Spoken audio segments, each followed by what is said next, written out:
Baik, pada bagian ini kita akan mendefinisikan sistem yang kausal. Ini mirip dengan sistem tanpa memori, tapi ada bedanya.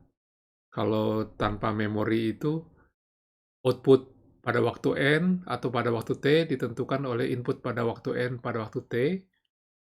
Nah, sedangkan kalau sistem kausal itu output pada waktu tertentu ditentukan oleh input pada waktu tersebut dan input sebelumnya.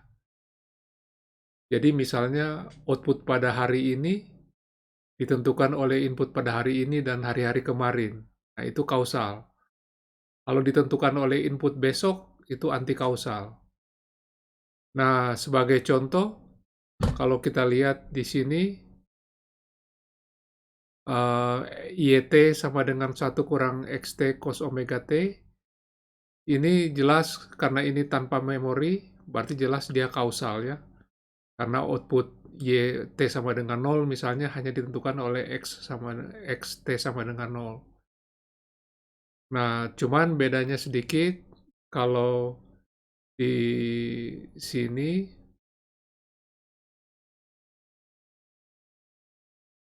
ini dengan memori, tapi ini bergantung dari T minus A terhingga sampai dengan waktu T. Berarti dia bergantung dari X yang sekarang dan X yang sebelumnya. Maka sistem ini kita sebut sistem yang punya sifat kausal. Dengan cara yang sama kita definisikan juga untuk kausal untuk discrete time. Kita lihat sinyal output ini hanya bergantung pada input pada N yang sama, maka kita bisa sebut dia sistem tanpa memori dan otomatis sistemnya ini kausal ya. Kalau bila kita lihat sistem yang ini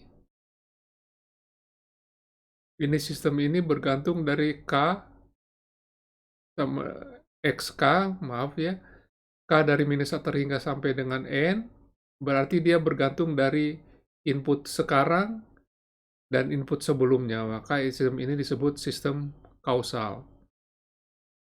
Kalau sistem tidak kausal, kita sebut non-kausal atau anti-kausal. Sebagai contoh, YT sama dengan 1 kurang XT plus 1. Nah, kalau sudah plus 1 ini berarti Y0 saat T sama dengan 0 bergantung dari X, T plus 0 itu sama dengan 1. Jadi, output hari ini bergantung dari input besok. Ini anti-kausal. Ini juga mirip seperti tadi, tapi ini minus tau di sini berarti dia ditentukan oleh X dari plus tak terhingga sampai dengan minus T. Nah, ini berarti anti kausal ya, karena untuk T sama dengan 0 dia membutuhkan semua X dari ini minus tau, tapi tau itu mulai dari minus jadi plus tak terhingga sampai dengan 0. Anti kausal. Ini juga anti kausal kelihatan dari N plus 2 di sini ya. Dari N plus 2 di sini kita lihat, maka Y0 misalnya bergantung dari X2. Jadi itu termasuk sistem yang anti kausal. Ini juga sama dengan sebelumnya, tapi ada minus K di sini. Jadi kalau dia mulai dari minus sampai N, ini sebetulnya N di sini ya. Ini sampai minus K, maka ini sistem ini anti kausal.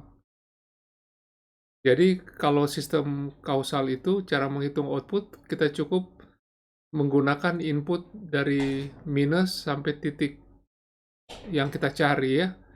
Jadi input-input untuk N yang lebih dari N sekarang tidak perlu kita gunakan untuk menghitung output. Ini adalah sistem kausal.